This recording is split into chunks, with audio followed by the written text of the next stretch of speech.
त्रेता युग के समय में शंभु गए, भगवान शिव गए। अच्छा, कहाँ गए? कुंभज ऋषि पास, कुंभज ऋषि के पास। अच्छा, गए तो अकेले नहीं गए, साथ में संग सती जग जननी भवानी, संग में माता सती हैं, जगत जननी भवानी। मुनि ने बहुत प्रेम से पूजा की। अच्छा, आपने एक चीज देखी कि शंकर जी का नाम 2 अक्षरों में, शंभु गए। अच्छा, शंभु गए, किसके पास गए? कुंभज। कुंभज में 3 अक्षर। अब शंभु गए। अच्छा, कुंभज माने घड़े का बेटा।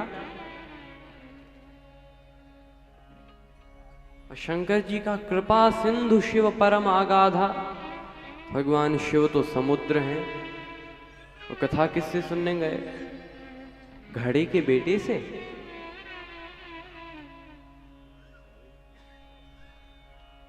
तो क्यों?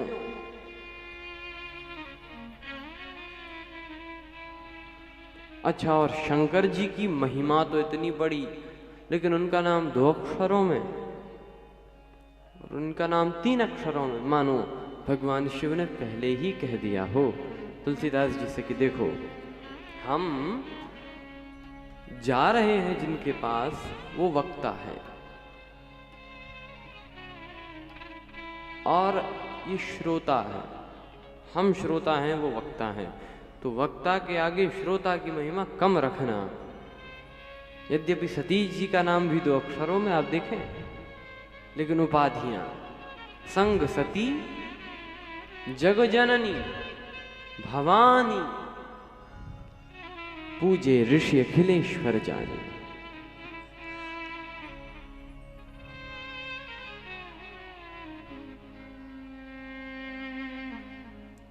ऋषि ने पूजा की। अब आप देखो, कथा सुनाई गई, सबने कथा सुनी तो, लेकिन श्री सती जी ने कथा सुनी नहीं। उन्हें लगा कि ये कथा तो हमारे ही पति ने बनाई है और हम इनसे क्यों सुने, हमें तो जब मन लगेगा पति से सुन लेंगे। और इसी भूल के कारण उन्होंने कथा सुनी नहीं।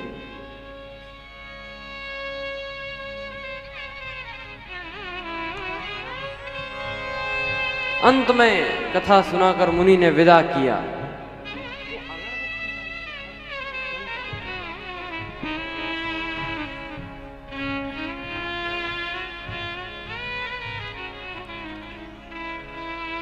तो विदा किया। त्रिपुरारी भगवान शिव ने सबको, याज्ञवल्क्य जी ये विदा करते हैं, आगे बढ़े। मार्ग में ही, अच्छा कथा तो सुन ली, लेकिन कथा सुनने के बाद एक प्यास होनी चाहिए। कैसी प्यास? कभी आपने देखा कि जिसके मुख में जल भरा हो वो कहे हम प्यासे हैं? कभी देखा हो? लेकिन एक जगह ये देखने को मिला। कहाँ? कहा इन अखियों में जल तो भरा है, लेकिन ये प्यासी हैं। किस चीज की प्यास? हरि दर्शन की प्यासी अखियाँ, हरि दर्शन की प्यासी अखियाँ, हरि दर्शन देखो चाहत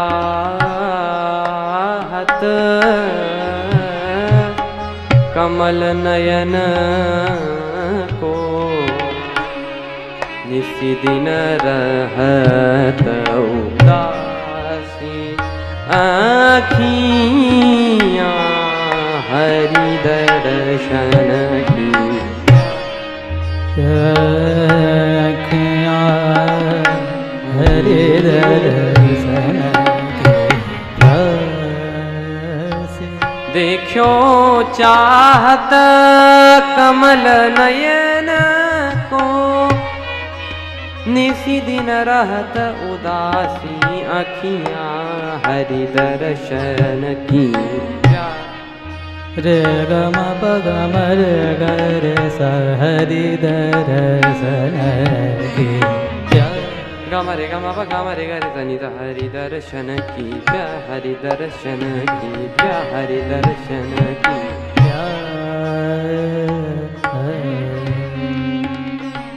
और कथा सुनने के बाद यदि भगवान के दर्शन की लालसा हो तो कथा सुनना सफल है।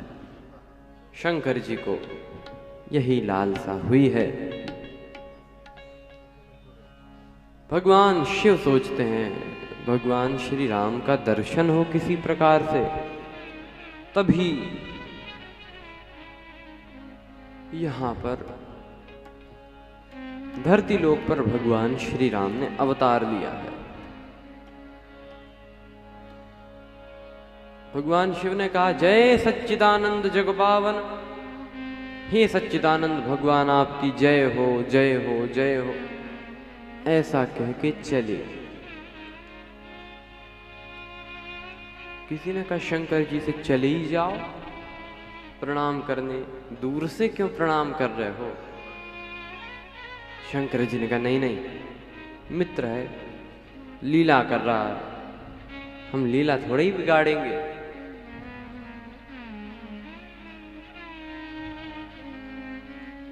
मान लो कोई आपका मित्र हो, बहुत बढ़िया एक्टिंग करे, और एक बार तो बिल्कुल मंच पे ही वो एक्टिंग कर रहा है, भिखारी बना है, लोगों से कुछ मिल जाए, बहुत दिनों से खाया नहीं, और तभी आप बैठे वहाँ पे मित्र की लीला देख रहे हो, अरे उठ पड़े, अरे मेरे रहते हुए तुम्हारी ये हालत, अरे मैं नहीं देख सकता, लो मित्र आओ हमारे पास। तो उसको लगेगा कहाँ से ही आ गया, मदद नहीं, हमारी तो पूरी लीला खराब कर दी।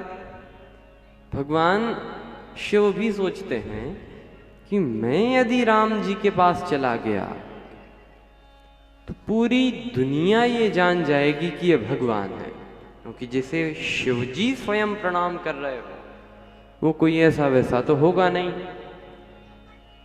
इसीलिए ऊपर से ही। लेकिन भगवान शिव ने भी कहा, और यहां भगवान श्री राम जी ने शिव जी से मन ही मन कहा कि मेरी माया को इतना ही कमजोर जानते हो क्या कि आप प्रणाम करो दुनिया पहचान जाएगी? अरे दुनिया को तो बाद में बताना मैं भगवान हूं, पहले अपनी अर्धांगिनी सती जी को तो बता दो कि हम भगवान हैं। जय। क्योंकि सती जी को भ्रम हो गया है कि मेरे पति ने कहा है सच्चिदानंद, और ये तो सच्चिदानंद लग ही नहीं रहे। सच्चिदानंद का अर्थ जो सच्चित आनंद, सच्चिदानंद, तो यदि ये सत रूप में होते तो असत्य मृग के पीछे क्यों भागते? चिद स्वरूप में होते, सबके हृदय में निवास करते हैं, तो पता रहना चाहिए सीता जी कहाँ हैं।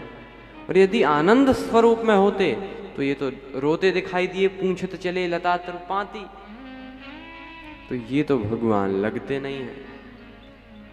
लेकिन शिव सर्वज्ञ जान सब कोई, भगवान शिव जान गए और तुरंत सती जी को समझाया, सती भ्रम मत करो, ये वही भगवान हैं